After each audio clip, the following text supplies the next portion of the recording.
Welcome to the France 24 debate. We are talking about Syria. 4 French hostages now back in France. They went missing in 2 separate incidents in June last year in Syria. Edouard Elias, Didier François, Nicolas, Henin and Pierre Torres are welcomed back on the tarmac of a military airport near Paris by the French President François Hollande and Foreign Minister Laurent Fabius, as well as all of their families. The faces telling the story as much as their words. We were moved around quite a lot. We were plunged into the chaos of the Syrian conflict, with all that implies. Were you well treated? Not always. They submitted me to mock executions, gun pointed at my temple or at my forehead. That was standard procedure. As long as there was a possibility for negotiation and discussion, I never really thought they were going to actually shoot. The mock executions never really got me distressed, just because we understood that it was all about power. If they decided to decapitate me or shoot me, these things entail certain rituals. Speaking on Europe 1 radio, where he works this morning, and we heard from Nicolas Henin yesterday on the tarmac just outside Paris. Well, we'll talk more about why these men have, thankfully, been set free by their captors right now. On the ground in Syria, there's been more killing, I'm sad to say. 5 people killed by mortar bombs near to the parliament in Damascus. This is the date for the presidential election was announced. Syria is to vote for a new leader on June the 3rd, but exactly who will be able to or be allowed to vote in the middle of a 4-year-old civil war probably means makes up a large part of what we're going to talk about. So our debate is Syria, the civil war, hostages and an election amid the bombing. Many subjects, and of course we've got guests here to talk on both sides. Let's start by introducing you to Emma SULEIMAN, former spokesperson of the Syrian National Coalition. Thank you very much for joining us. On the other side of our studio, Ayssar MIDANI. Welcome to the studio, board member and coordination for the defence for the Syrian national sovereignty. Excuse me, I think I got that right in the end. By Skype from Marseille, we have Myriam BENRAAD, who's a researcher at the CERI Institute and analyst of the European Council of Foreign Affairs. We may be seeing her shortly. By Skype, also from Manchester, we're expected to be joined by Jonathan Paris. There he is, Middle East analyst, senior fellow of the Atlantic Council of the USA. Thank you, sir, for joining us. I'll start the debate here in the studio, if you don't mind, sir. Emma and Ayssar here in the studio. From either side of this argument, I think it's fair to say. Emma, what do you see? We'll deal with the hostages first. Why do you think they've been released now? Is there something behind it? I mean, the story of the hostages is not clear yet. Why now? How? The conditions of their liberation? Nobody knows. All I heard was just speculations from all parties. I think the French official and those who were involved in the liberation should talk about this.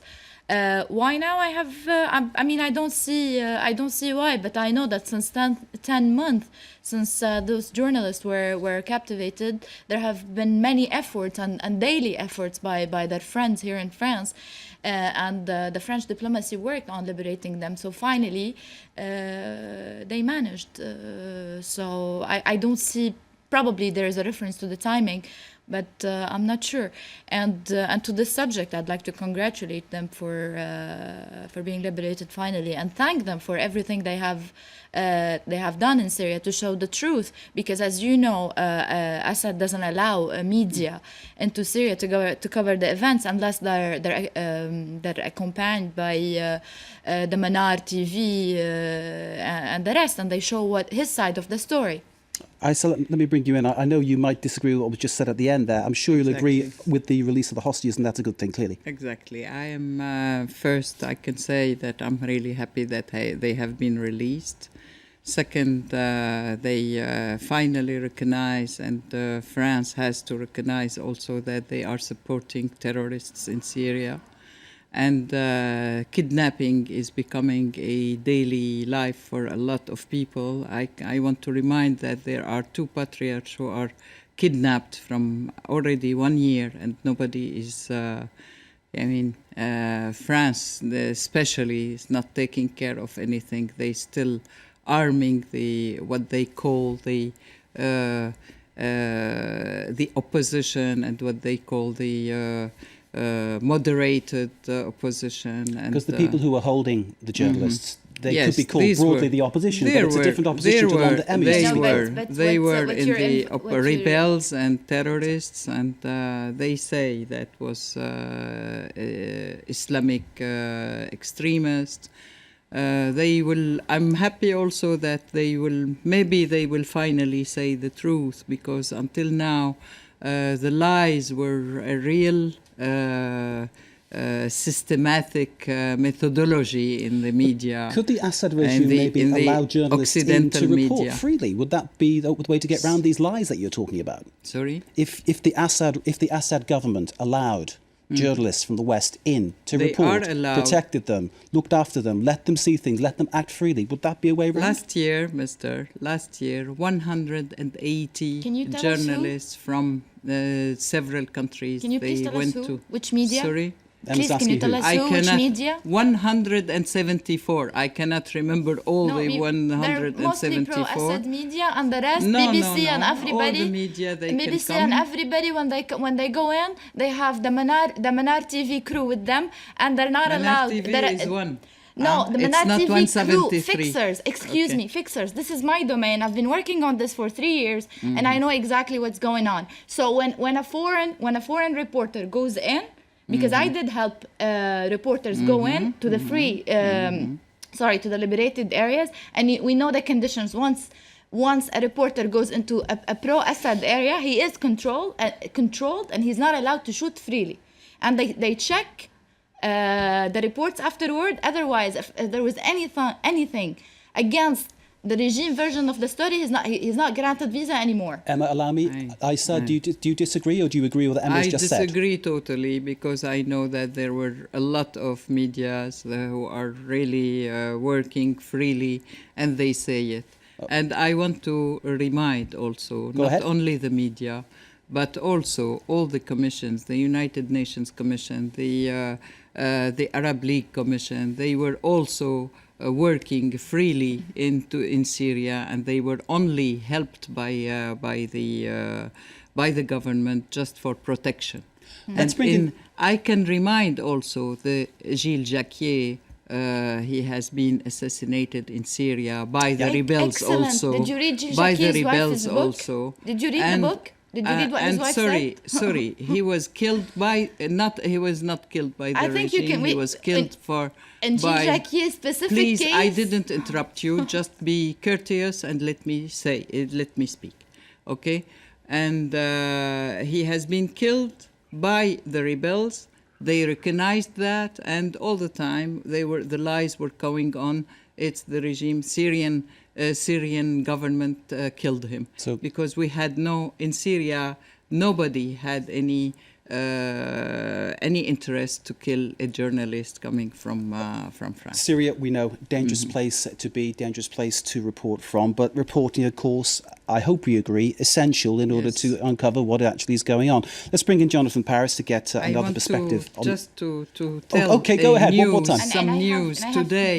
Today, a journalist from Al Akhbariya has been killed in Syria, and 3 journalists of Manar have been killed on Ma'loula also. Go ahead, Emma, please. Go ahead. How many citizen journalists were killed in the last 3 years? How many journalists, pro-revolution journalists were killed? How many are detained? And 30. I have to say, when it comes to Gilles Jacquier, there is a book. Okay, people may refer to the book, and the truth is in that book. Before we talk about something that we got over. Okay. Okay, let's bring in Jonathan Paris, who's listening in Manchester. Good evening to you, sir. Thank you for bearing with us. Good evening. The issue regarding the release of these hostages, the 4 French journalists held, taken in 2 separate incidents last June, being held in appalling conditions. Do you have any idea as to why this may have happened now? Does it say something about who's actually got the whip hand in Syria at the moment? I'm a little bit less certain about the circumstances surrounding the hostages, the journalists. I'll let the experts talk about that. But I will comment on what I've just heard, which is basically we have the two sides talking past each other. But let's start with the facts here. 3 years ago, a benign protest began. They weren't terrorists. They were scrawling graffiti, and they were killed by the Assad regime. And now, 150,000 dead people later, we're still having this debate, as if Assad is somehow the hero to some, and the others are some evil people from another planet. The fact of the matter, this is an indigenous civil war now, Syrians fighting Syrians. And of course, the regime has a lot of advantages, and the regime stands accused of barring journalists from reporting freely, of using barrel bombs just yesterday, these horrible bombs on civilians in Aleppo and Homs, and of doing a lot of other things which suggest that the propaganda we're hearing from this gentleman is not entirely true. That's all I'm saying. I don't know the circumstances of the hostages, and I will say there are jihadi groups that are awful in Syria, but they are not the entire picture of the rebels. Jonathan, thank you. Let's put what you were saying to Ayssar MIDANI, just to give her the right to reply. Jonathan, talking about barrel bombs being dropped. We read about these things, we hear about these things, and we see video of the aftermath of these incidents posted on the internet. It doesn't paint a good picture or a defendable picture, does it, of the Assad I think government? It is the duty of the government and the army to defend our country, while all the Atlantists, the Atlantic countries are aggressing us. They are doing everything for people would say you're mostly killing your own people. Sorry, to make a diversion and civil war, because they are doing both sides things. And this is it. And actually, the people is really completely aware about that. And President Assad is very much supported by the population. You can see that. And I can tell you, after Geneva II, which all the masks has gone, where we saw that Robert Ford was having everything in hands and playing with these marionettes who were these coalition representatives. And now really, even in the beginning, maybe Assad had about 55, 52 or 57%. Today, I can assure you there are 88% or maybe even more. And this has been reported even by a survey made by the CIA, reported by CNN the last year, June 2013. Let's give Emma a chance to pick up on some of those points that you've been... That's why everybody doesn't want, they don't want elections to be there. They say, there are big problems for elections, but this is a very good time for definitely lives in another planet. First, she calls me a terrorist because she calls the whole people in the opposition terrorist. In addition to the fact that we're all foreigners. You are living outside, I'm sorry. I'm sorry, I had reasons to move outside because I cannot live inside Syria and no democracy where I have absolutely no right, thanks to France that I can practice my right. That's first. Second, when it comes to the election and the comedy of the election here, I have to put things in perspective. This is a regime that have been in power for 43 years. Only referendums since then.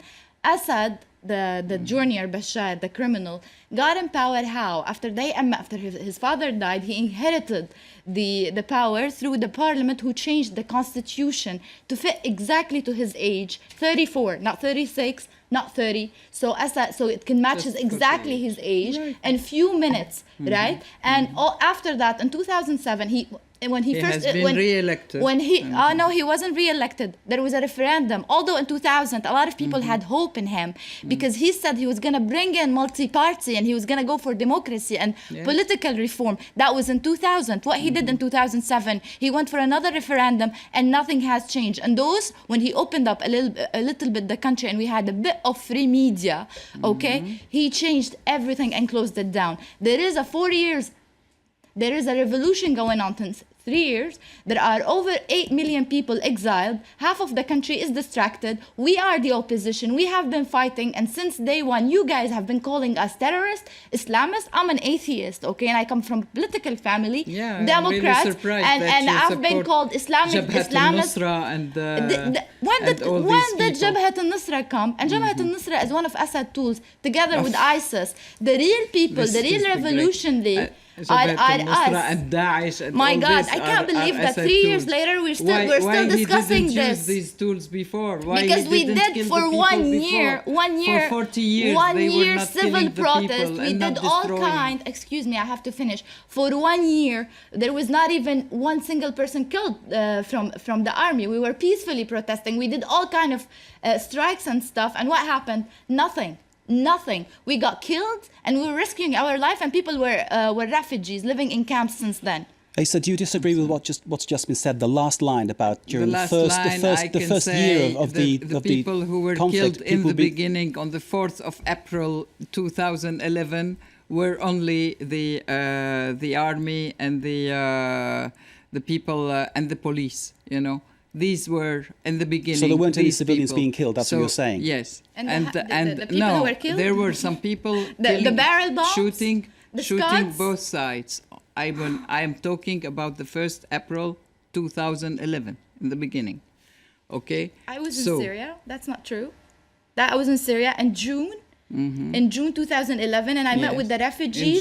There was nobody at the border. Nobody at the border. I met with lots of refugees, and nobody used any. There was no common shooting. That's not true. That's not true. And part of my family members were shot by snipers in their area while they were protesting. In addition to friends, in addition to activists and friends I was working with. Who were the In addition to the people who died in prison under torture. So please, for God's sake. Who were the snipers? Who were the snipers? They came from another planet. From Assad's army? No, none at all. Not from this side and not from the other side. No, they come from another planet, from the sky. They wanted to create bloodshed and they succeeded. As if for 34 years. This is exactly the same scenario in Ukraine today. So exactly, don't. This is the Assad defenders' propaganda. Ayssar pointing to a kind of manipulation going on across Syria. SULEIMAN pointing to a completely different situation. We've got two other guests waiting to join this debate. We'll bring them in after a very short break. The discussion continues here. 1 second, we need to go to a break. I'm very sorry, but no, I can't even give you that. I'm very sorry. Short break now. We return with more debate in a very short moment in time. Stay with us.